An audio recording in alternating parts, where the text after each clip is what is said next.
네, 여러분 안녕하세요. 가을바람입니다. 간밤에 미국 증시가 이제 상승 마감을 했는데 초반에 좀 약세로 보이다가 이렇게 올라와서 반등을 성공해서 소폭 상승 마감을 했죠. 그래서 뭐 여러 가지 이슈들이 있었습니다. 일단은 지금 파월과 트럼프의 갈등이 좀 극대화되고 있어요. 특히 이 트럼프 정부가 파월 연준 의장을 형사소송 대상으로 언급을 했습니다.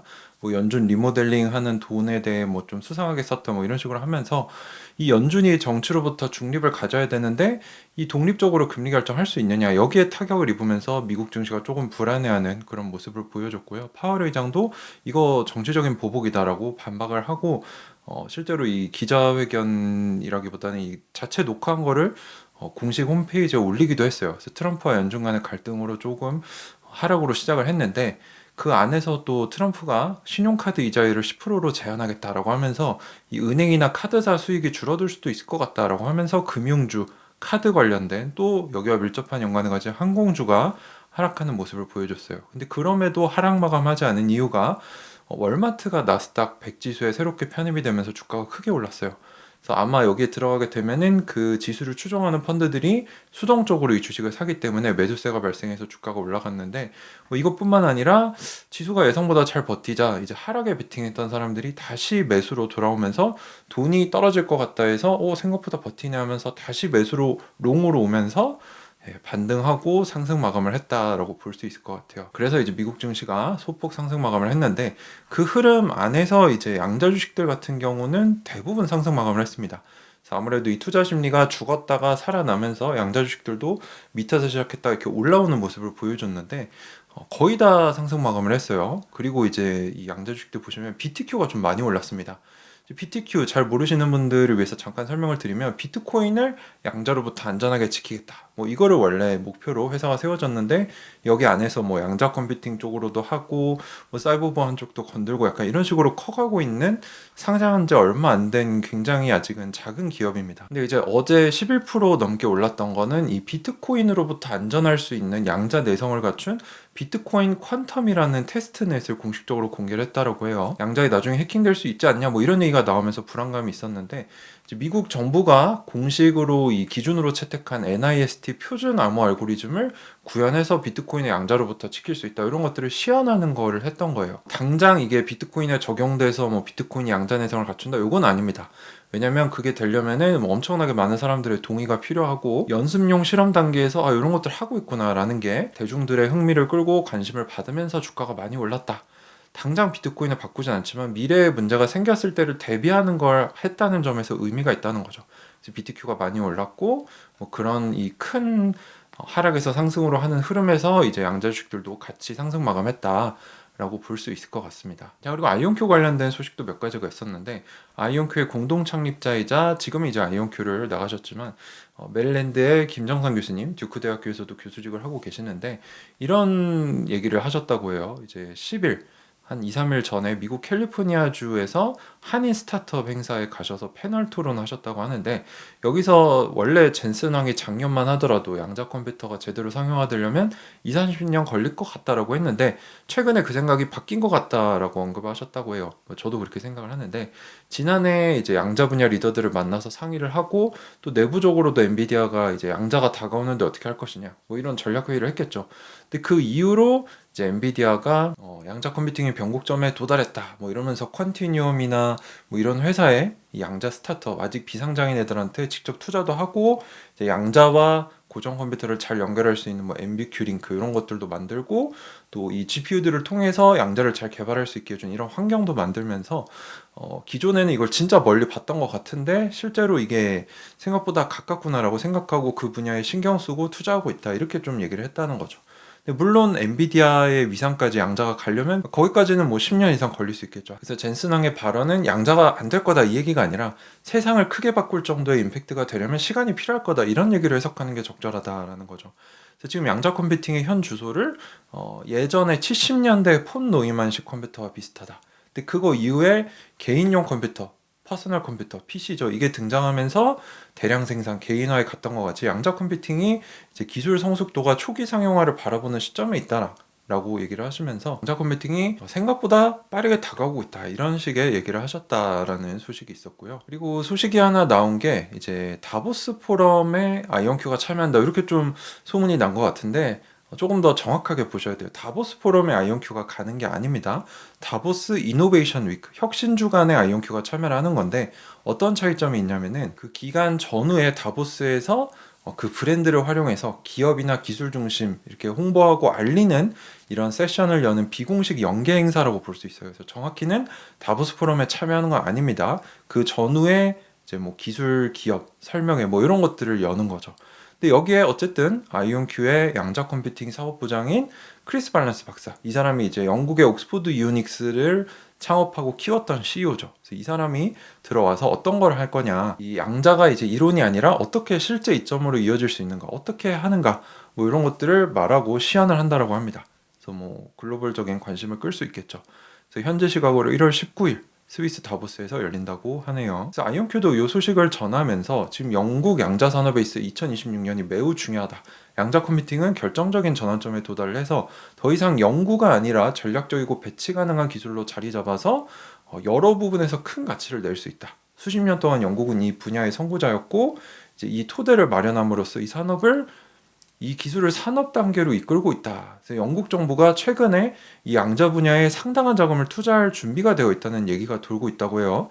아마 미국이 지금 NQIA 재승인 법안으로 뭐 수조 원을 넣는다고 하니까 영국도 이제 발맞춰서 뭔가 하려고 하는 것 같은데 이거를 잘 활용하기 위해서 아이온큐가 지금 이렇게 나서서 우리 이런 거 하고 있어요라고 한다는 거죠. 그리고 특히 크리스 발란스라는 박사님이 타임즈에 기고한 그 기사가 있어요. 그래서 그 기사를 우리가 볼 필요가 있는데 조금 쉽게 초보자 눈높이에 맞춰서 제가 설명을 드리면 영국이 양자 컴퓨터를 잘 연구하는 나라였다. 하지만 지금 바로 행동하지 않으면 남이 만든 걸 사서 쓰는 나라로 전락할 수 있다라는 경고를 담은 아티클을 냈습니다. 그래서 이제 양자 컴퓨터가 논문이 아니라 산업이 되는 중인데 지금 방심하면은 해외한테 진다는 거죠. 빠져나가고. 그래서 영국 행동해라. 그리고 뒤에 숨은 메시지는 그리고 우리 영국과 미국이 힘을 합친 아이온큐를 너네가 적극 활용하라라는 이 마케팅 활동을 정말 적극적으로 잘 하셨다라고 생각이 돼요. 그래서 영국에서 또 어떤 소식이 나와서 또 영국의 옥스포드 이오닉스가 합쳐진 아이온큐한테 어떤 수혜를 주게 될지 우리가 기다려 볼 수 있을 것 같고요. 또 퀀텀 피플이라는 채널이 있는데요. 여기가 이제 양자, 광학, 레이저, QKD 이런 것들을 가지고 누가 실제로 이 산업을 움직이고 있는가 이런 걸 다루는 미디어예요. 근데 여기서 한 게시글을 냈는데 누가 양자 보안 통신의 미래를 만들고 있는가? 지금 암호화는 나중에 이제 다가올 기계들을 견디지 못한다. 그래서 이런 양자 보안들이 떠오르고 있는데 누가 앞서 있는가? 요거를 이제 랭킹을 매긴 게 있는데요. 거기 1등이 어디냐면 아이디 퀀티크입니다.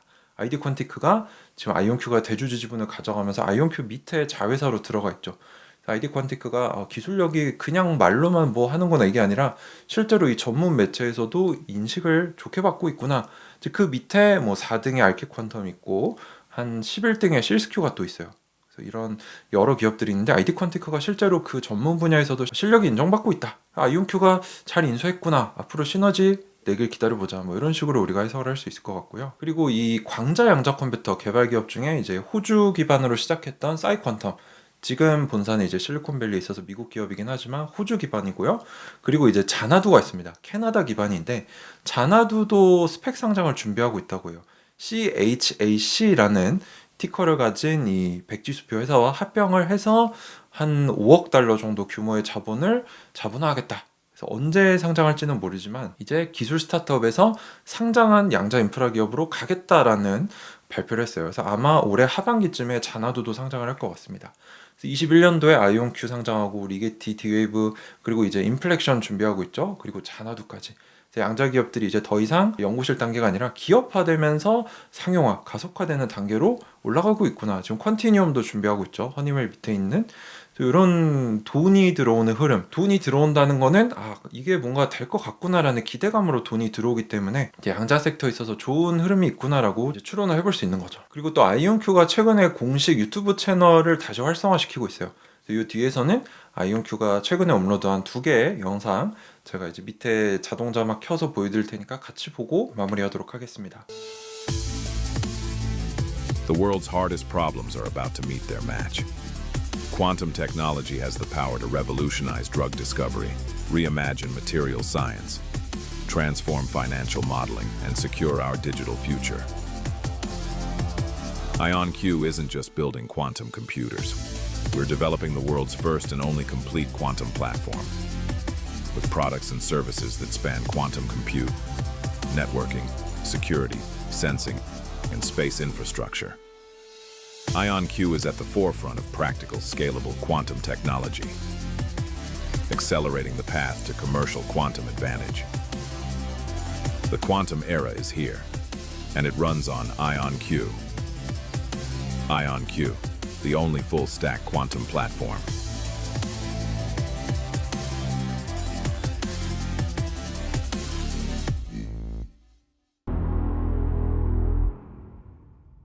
Quantum is on. Only IonQ.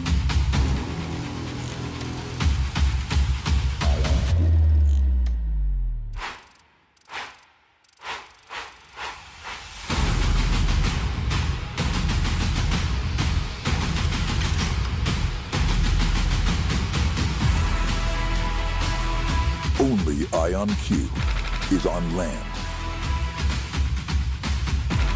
on sea, and on air. Confirm, go for launch. Together, we are IonQ, the world's first full-stack quantum platform. Quantum is now.